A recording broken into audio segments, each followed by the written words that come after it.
Buongiorno, buongiorno, eccoci di nuovo qui. Allora, la buona notizia è che questo è il secondo video e quindi non accadrà ciò che avevo paventato, cioè che questa nuova serie sarà composta da un solo video, perché da questo momento i video sono almeno due e state esattamente guardando il secondo video. C'è subito qualche upgrade che ho fatto perché sentite una musica in sottofondo, che è una musica di mia composizione. Musica su cui non guadagno neanche un centesimo, perché anche se è stata utilizzata, però non ha edizioni, quindi me la prendo nel secchietto e non guadagno niente. Ma tanto i guadagni da YouTube a questi livelli sono veramente infinitesimali.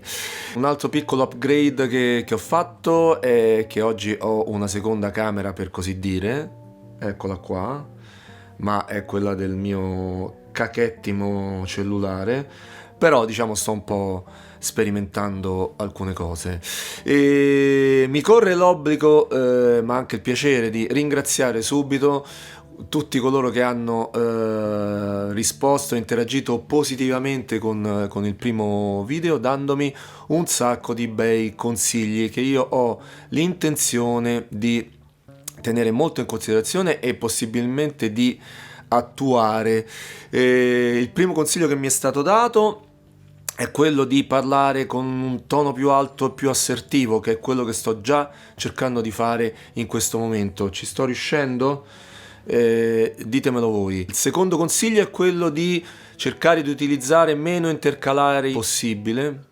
Intercalari, ma vabbè, in modo da avere un eloquio un po' più fluido. Ecco, questo prometto che ce la metterò tutta, ma insomma mi ci vorrà tempo per adattarmici, perché sono anni che io ho memoria che uso tanti intercalari e nello stesso tempo di fare meno pause possibile, e anche questo per me è una cosa non proprio facile da fare, ma comunque prometto che ci proverò.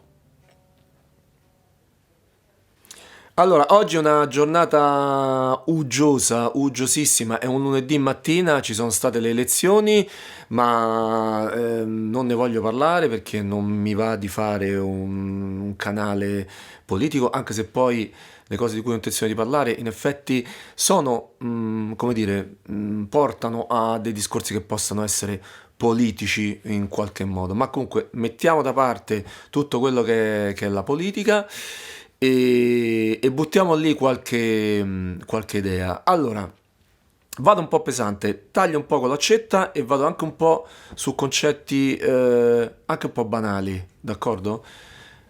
Ma conto poi sulla collaborazione di chi vedrà queste cose e magari avrà voglia di interagire con me. Al di là del discorso artistico, l'Italia, noi italiani siamo un paese un po' basilarmente, mi verrebbe da dire, un po' geneticamente mafioso.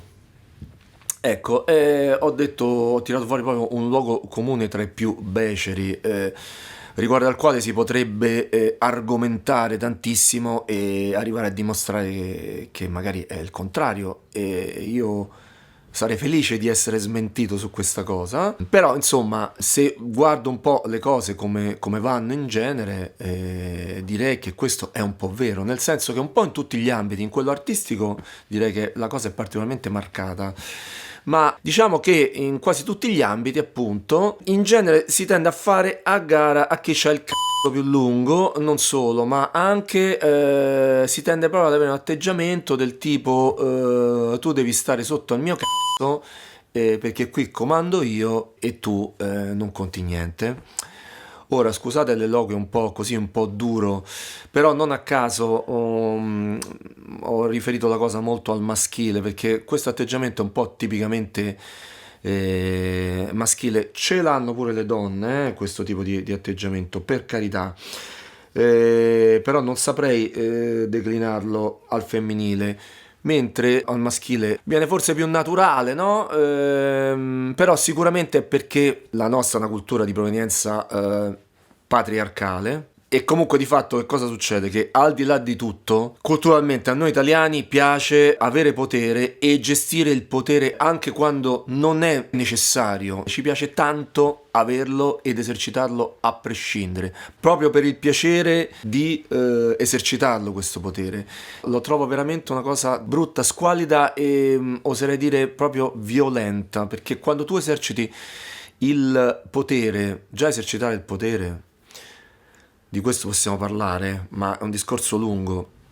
È bene che ci sia qualcuno che dirige le cose, che fa funzionare in uno staff, in un'equipe, che ci sia una mente che, figuriamoci, ci mancherebbe, qualcuno che ha le idee un po' più chiare degli altri, ha il quadro globale della cosa e esercita appunto un potere in quel senso. Ma esercitare il potere a prescindere è qualcosa che sa di violento in qualche modo, no? Per non usare altri termini che proprio nella giornata di oggi è meglio evitare. E si è spenta la luce. È tornata la luce.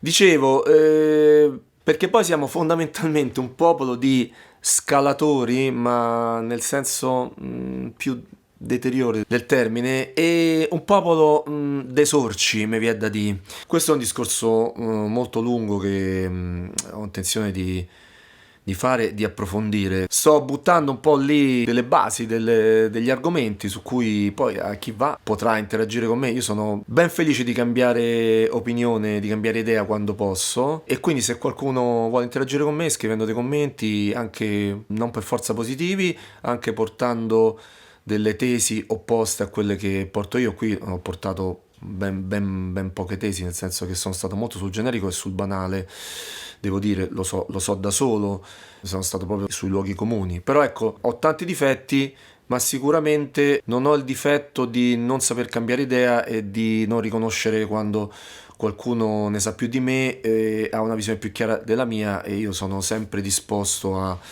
cambiare idea se qualcuno è veramente convincente. Quindi, anzi, io spesso quando sono pessimista spero di sbagliarmi. Per il momento mi fermo qui con la chiacchiera, e come nel precedente video vi faccio sentire una cosa che ho fatto. In questo caso è un brano che viene dal repertorio jazzistico, è un'esecuzione che ho fatto qualche giorno fa a casa dei miei con mezzi di fortuna, quindi l'audio fa un po' schifo perché non ero attrezzato per avere un buon audio. È un arrangiamento a cui io sto lavorando da parecchio tempo, diciamo. L'esecuzione del tema mi soddisfa abbastanza, la parte, diciamo, tra virgolette improvvisativa un po' meno, ci devo lavorare ancora. Prendetelo come un primo studio, poi magari più avanti ne farò un'altra esecuzione, magari con una migliore parte, diciamo, improvvisata.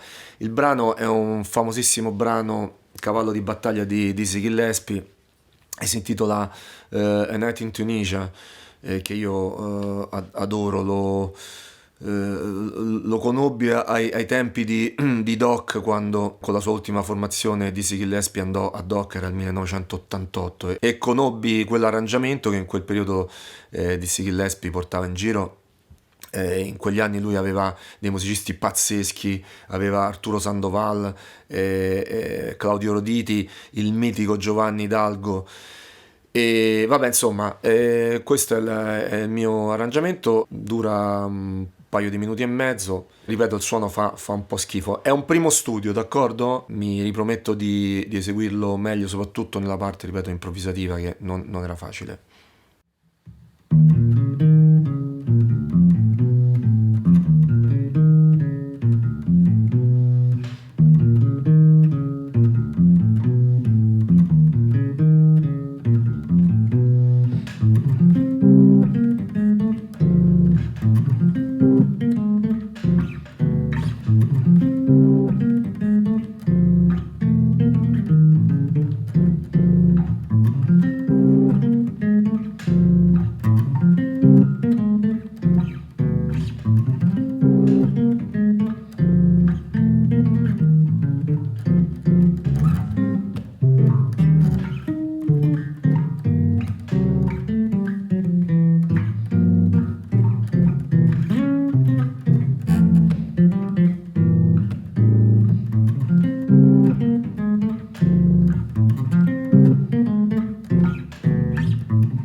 poteva venire meglio, ma poteva venire anche molto peggio, quindi, come dice un mio amico, io non la toccherei.